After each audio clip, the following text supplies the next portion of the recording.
ನಮಸ್ಕಾರ ವೀಕ್ಷಕರೇ, ಸಪ್ತಶ್ವ ಚಾನೆಲ್ಗೆ ಸ್ವಾಗತ. ಪಾರಿವಾಳ ಪ್ರಿಯರಿಗೆ ದೊಡ್ಡ ಶಾಕ್ ನೀಡುವ ಆದೇಶ ಹೊರಬಿದ್ದಿದೆ. ಇನ್ಮುಂದೆ ಸಾರ್ವಜನಿಕ ಸ್ಥಳಗಳಲ್ಲಿ ಎಲ್ಲೆಂದರಲ್ಲಿ ಪಾರಿವಾಳಗಳಿಗೆ ಆಹಾರ ಹಾಕುವಂತಿಲ್ಲ ಎಂದು ನಗರಾಭಿವೃದ್ಧಿ ಇಲಾಖೆ ಸ್ಪಷ್ಟ ಸೂಚನೆ ನೀಡಿದೆ. ಪಾರಿವಾಳಗಳ ತ್ಯಾಜ್ಯದಿಂದ ಸಾಂಕ್ರಾಮಿಕ ರೋಗಗಳು ಹಾಗೂ ಗಂಭೀರ ಶ್ವಾಸಕೋಶ ಸಂಬಂಧಿತ ಕಾಯಿಲೆಗಳು ಹರಡುತ್ತಿರುವ ಹಿನ್ನೆಲೆ ಈ ನಿರ್ಧಾರ ಕೈಗೊಳ್ಳಲಾಗಿದೆ. ಇನ್ನು ಮುಂದೆ ಸಾರ್ವಜನಿಕ ಸ್ಥಳಗಳಲ್ಲಿ ಪಾರಿವಾಳಗಳಿಗೆ ಆಹಾರ ನೀಡುವುದಕ್ಕೆ ಸಂಪೂರ್ಣ ನಿರ್ಬಂಧ ವಿಧಿಸಲಾಗಿದೆ.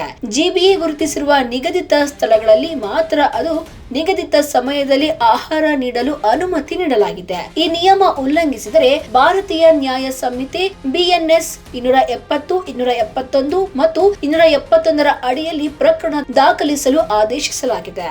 ನಿಯಮ ಮೀರಿ ಪಾರಿವಾಳಗಳಿಗೆ ಆಹಾರ ನೀಡಿದರೆ ದಂಡ ವಿಧಿಸುವುದರ ಜೊತೆಗೆ ಕಾನೂನು ಕ್ರಮ ಕೈಗೊಳ್ಳಲಾಗುತ್ತದೆ ಎಂದು ನಗರಾಭಿವೃದ್ಧಿ ಇಲಾಖೆ ಎಚ್ಚರಿಕೆ ನೀಡಿದೆ. ಸಾಂಕ್ರಾಮಿಕ ರೋಗ ಹರಡಿದ ನಿರ್ಲಕ್ಷ್ಯದ ಪ್ರಕರಣ ದಾಖಲಾಗುವ ಸಾಧ್ಯತೆ ಇದ್ದು ತಪ್ಪಿತಸ್ಥರಿಗೆ 6 ತಿಂಗಳವರೆಗೆ ಜೈಲು ಶಿಕ್ಷೆಯನ್ನು ವಿಧಿಸಬಹುದು. ಸಾರ್ವಜನಿಕ ಸ್ಥಳಗಳಲ್ಲಿ ಆಹಾರ ನೀಡುವುದರಿಂದ ಪಾರಿವಾಳಗಳು ದೊಡ್ಡ ಪ್ರಮಾಣದಲ್ಲಿ ಗುಂಪು ಸೇರ್ತವೆ. ಇದರಿಂದ ಅವುಗಳ ರೆಕ್ಕೆಗಳು ದುರ್ವಾಸನೆ ಮತ್ತು ತ್ಯಾಜ್ಯದಿಂದ ಗಂಭೀರ ಆರೋಗ್ಯ ಸಮಸ್ಯೆಗಳು ಉಂಟಾಗುತ್ತವೆ ಎಂದು ಆರೋಗ್ಯ ತಜ್ಞರು ತಿಳಿಸಿದ್ದಾರೆ. ಪಾರಿವಾಳದ ಹಿಕ್ಕಿಗಳು ಮತ್ತು ಗರಿಗಳಿಂದ ಅತಿ ಸಂವೇದನಾ ನ್ಯೂಮೋನಿಟಿಸ್ ಸೇರಿದಂತೆ ಹಲವು ಶ್ವಾಸಕೋಶದ ಕಾಯಿಲೆಗಳು ಉಂಟಾಗುವ ಅಪಾಯವಿದ್ದು ಮಕ್ಕಳು, ವೃದ್ಧರು ಹಾಗೂ ಈಗಾಗಲೇ ಉಸಿರಾಟದ ಸಮಸ್ಯೆ ಇರುವ ದುರ್ಬಲ ವ್ಯಕ್ತಿಗಳಲ್ಲಿ ಈ ಅಪಾಯ ಹೆಚ್ಚು ಎಂದು ಎಚ್ಚರಿಕೆ ನೀಡಲಾಗಿದೆ. ಹಾಗಾಗಿ ಸಾರ್ವಜನಿಕ ಆರೋಗ್ಯದ ಹಿತದೃಷ್ಟಿಯಿಂದ ಈ ನಿಯಮಗಳನ್ನು ಕಟ್ಟುನಿಟ್ಟಾಗಿ ಪಾಲಿಸುವಂತೆ ಅಧಿಕಾರಿಗಳು ಮನವಿ ಮಾಡಿದ್ದಾರೆ.